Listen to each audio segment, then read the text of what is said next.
दोस्तों नमस्कार। दोस्तों मैं सतबीर सिंह अपने यूट्यूब के भारत लिंक ग्लोबल चैनल पर आपका स्वागत करता हूं। दोस्तों कल जो एएसआई संदीप लाठर जी थे, उन्होंने जो सुसाइड की थी तो उनकी एफआईआर दर्ज करवाई थी उनके परिवार ने एडीजीपी पूर्ण कुमार जी की जो धर्मपत्नी है उनके ऊपर। और तो वो एफआईआर है, हालांकि उसकी जो कॉपी थी सर्टिफाइड कॉपी, वो तो संदीप कुमार के परिवार ने जो मांग की थी कि अंतिम संस्कार तब होने देंगे, जो कॉपी दी जाए, तो वो उनको कॉपी दे दी गई थी।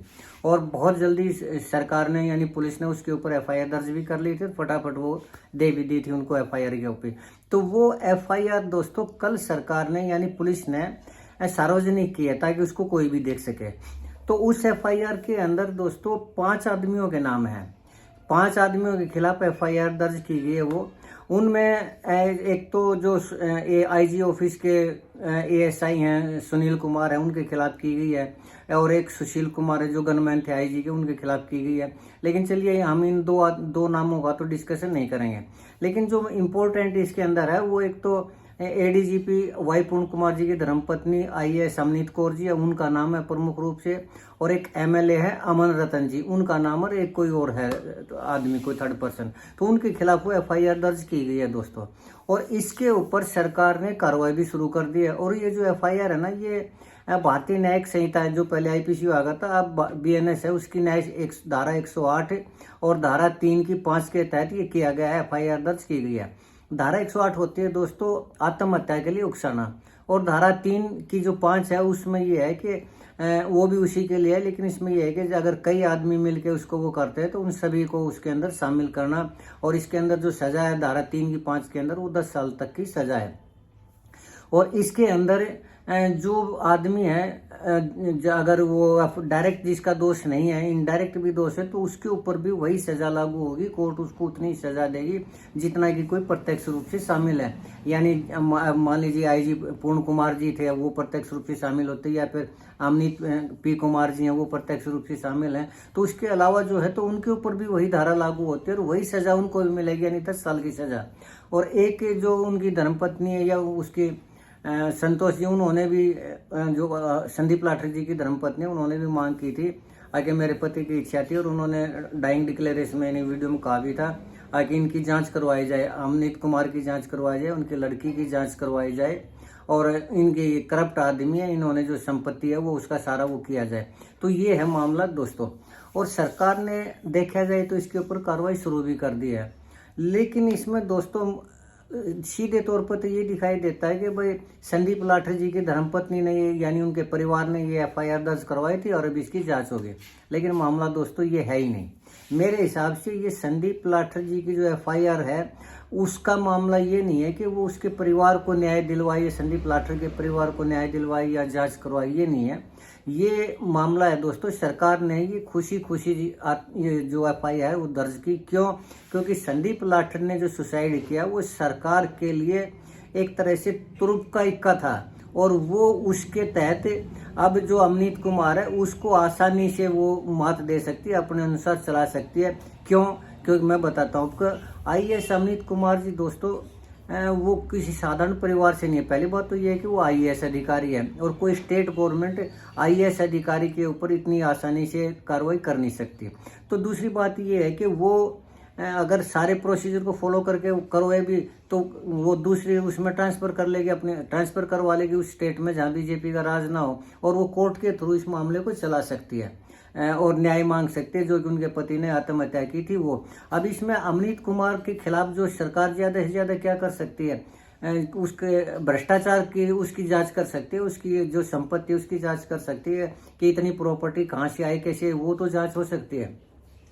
लेकिन मात्र एफआईआर दर्ज करवाने से ये नहीं हो सकता कि किसी को सजा दी जाए, या अमनीत कुमार जी कोर्ट में इस मामले में साफ बरी हो जाएंगे कि वो धारा बीएनएस की धारा जो है वो उसके तहत वो होगा, उसको सजा मिल जाएगी।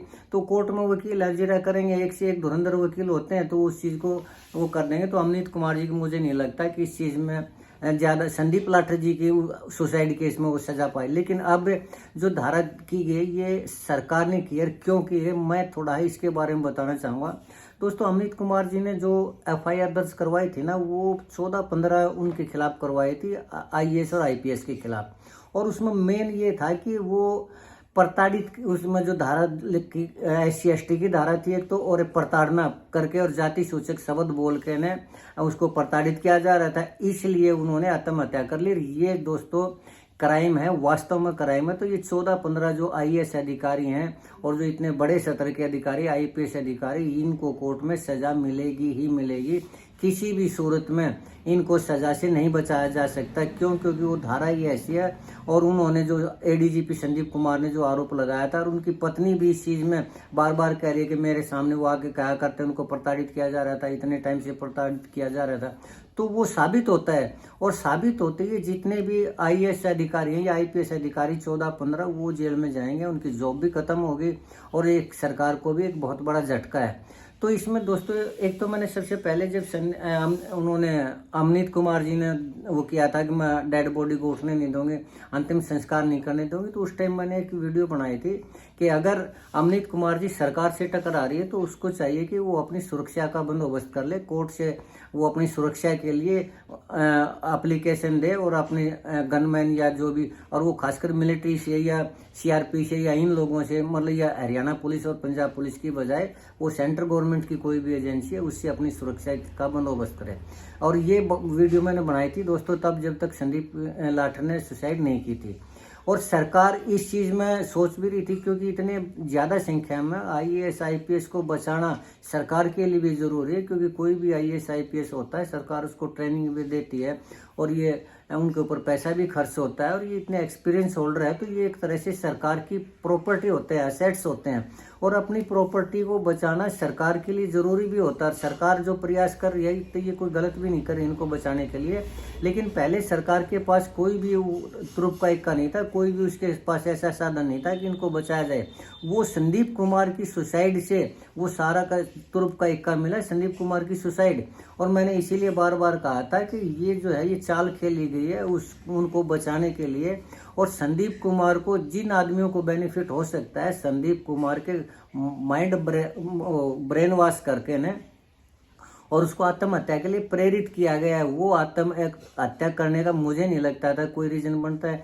क्यों? क्योंकि अगर सिर्फ भ्रष्टाचार के ऊपर अगर कोई आदमी आत्महत्या करता हो तो कोई भी आदमी आत्महत्या कर लेगा। देश में इतना भ्रष्टाचार है। अब मान लो कल को मैं ये कह दूं कि इस देश के जितने भी IAS हैं, IPS है वो भ्रष्ट है, IRS है वो भ्रष्ट है, इस देश के सारे कर्मचारी भ्रष्ट है, ये नोट लिख के मैं आत्महत्या कर लूं तो क्या इतने बड़े अधिकारियों को या इतनी संख्या में अधिकारियों को सजा थोड़ी मिल जाएगी?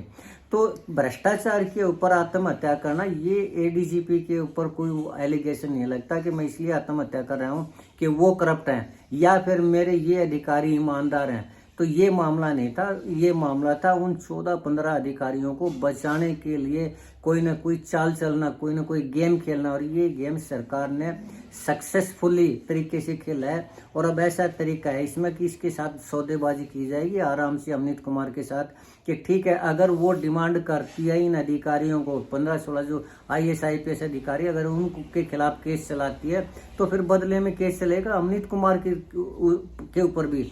और जो इसमें उनका जो भाई है अमन रतन, वो भी इसके अंदर दोषी बनाया गया है, जो आम आदमी पार्टी का विधायक है पंजाब से, यानी साथ में उसको भी सजा मिलेगी।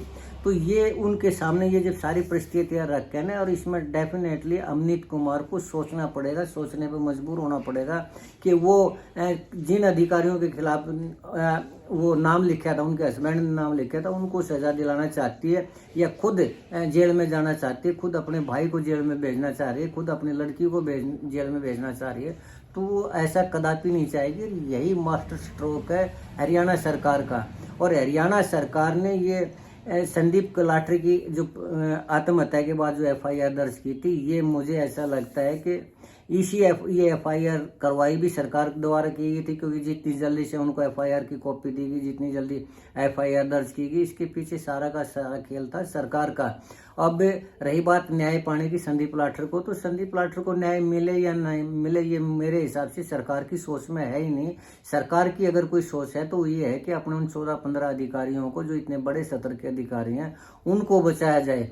और अगर नौकरी की बात है तो वैसे कानून के हिसाब से संदीप लाठर की जो पत्नी को नौकरी मिलनी चाहिए थी एक्स ग्रेशिया में, तो नियम ये होता है कि जो अधिकारी इस तरह सुसाइड कर लेता है या मतलब दुर्घटना हो जाती है, कोई भी हो जाती है, तो सेम डिपार्टमेंट में एक पद कम उसको नौकरी मिलती है अगर वो पढ़ी लिखी है। तो उस हिसाब से वो संदीप लाठर एएसआई था, लेकिन उसको हेड कांस्टेबल की जॉब मिलनी चाहिए थी, लेकिन सरकार ने कहा टीचर की जॉब के लिए। और टीचर की जॉब के लिए भी मुझे ऐसा लगता है कि आजकल ये HKRN वाले जो 20-22 हज़ार रुपये की हरियाणा कौशल रोजगार निगम, इसके तहत टीचर लगाती है सरकार, ऑलरेडी लगाती है, तो लगा देगी, उनको 20-22 हज़ार रुपये तनख्वाह दे दी, क्या फर्क पड़ता है। ज़्यादा बेटर तो ये है कि अगर उनको रेगुलर जॉब पे लगाया जाए, फुल ग्रेड के ऊपर लगाया जाए, तो उसमें तो थोड़ा बहुत बेनिफिट है। लेकिन इस तरह जो सरकार संदीप लाठर का परिवार, उसके बच्चों को पढ़ाना या फिर उसको सरकारी नौकरी देना संदीप लाठर की मिसेज को, ये मेरे हिसाब से कोई ज़्यादा वो नहीं है। सरकार इसमें ऐसा कुछ भी नहीं करी, थोड़े दिन के बाद केस खत्म हो जाएगा, उसके बाद कौन संदीप लाठर कौन वो, इससे कुछ फर्क नहीं पड़ता। लेकिन ये गेम अच्छा है दोस्तों, बीजेपी सरकार का या हरियाणा सरकार का कहिए, उसके पास एक ऐसा उसने मास्टर स्ट्रोक चला है कि अमनीत कुमार अब कुछ भी नहीं कर सकती और उसको लास्ट में समझौता करना ही करना पड़ेगा। ज़्यादा से ज़्यादा इतना हो सकता है कि वो हरियाणा से अपनी ट्रांसफ़र करवा लें। और एक संदीप लाठर की सुसाइड से जो 14-15 IAS IPS अधिकारी थे, ये सेफ हो गए हैं। थोड़े दिन के बाद इस चीज़ का पता भी चल जाएगा सभी को कि संदीप लाठर की आत्महत्या का कितना फ़ायदा सरकार को हुआ है और कितना फ़ायदा इन अधिकारियों को हुआ है, जो कि साफ बच जाएंगे इस मामले में। तो दोस्तों, आज का मेरा कहने का यही तात्पर्य था। अब सरकार की अगर अब मेरे से ये बात पूछी जाए कि ये गलत स्टेप है, तो मैं इसको गलत स्टेप तो नहीं मानता। क्यों नहीं मानता? क्योंकि इतने एक्सपीरियंस होल्डर IAS, इतने एक्सपीरियंस होल्डर IPS और जिनके ऊपर इतना एक्सपीरियंस सरकार को चलाने का जिम्मा होता है, तो वो कोई भी हो, चाहे किसी भी सरकार के पास हो, उसके एसेट्स होती है, मैंने अभी बताया आपको। तो अपने एसेट्स को सरकार ऐसे थोड़ी जाने देगी, और नहीं जाने देना चाहिए। मेरे हिसाब से तो ये उनकी मांग अनुचित तो नहीं थी अमनीत कुमार की। चलिए खैर, कोई बात नहीं, जो भी आगे जैसा भी होता है दोस्तों, देखते हैं। लेकिन कुल मिलाकर मुझे ऐसा लगता है कि सरकार ने जो गेम खेला है संदीप लाठर के द्वारा, वो मास्टर स्ट्रोक है। और इसमें न तो अमनीत कुमार कुछ कर पाएगी, अगर वो कुछ करती है तो बदले में फिर वो भी जेल जाएगी, उसका भी परिवार बर्बाद हो जाएगा। तो आज के लिए इतना ही दोस्तों। मुझे उम्मीद है कि आपको मेरी ये वीडियो पसंद आई होगी। अगर आपको लगता है कि मैं ठीक कह रहा हूँ तो आप मेरे इस वीडियो को लाइक करें, शेयर करें और कमेंट करें दोस्तों। वीडियो को हाइप जरूर करें। और अगर आपको लगता है कि मेरा सोचना सही नहीं है, तो भी आप कमेंट करके बताएं, ताकि मैं अपने आप को करेक्ट कर सकूं। चलते चलते ये निवेदन करना चाहूँगा कि आप मेरे इस चैनल को सब्सक्राइब जरूर करें, ताकि इसी तरह की वीडियो मैं आपके सामने लाता रहूँ। आपने मेरा ये वीडियो देखे,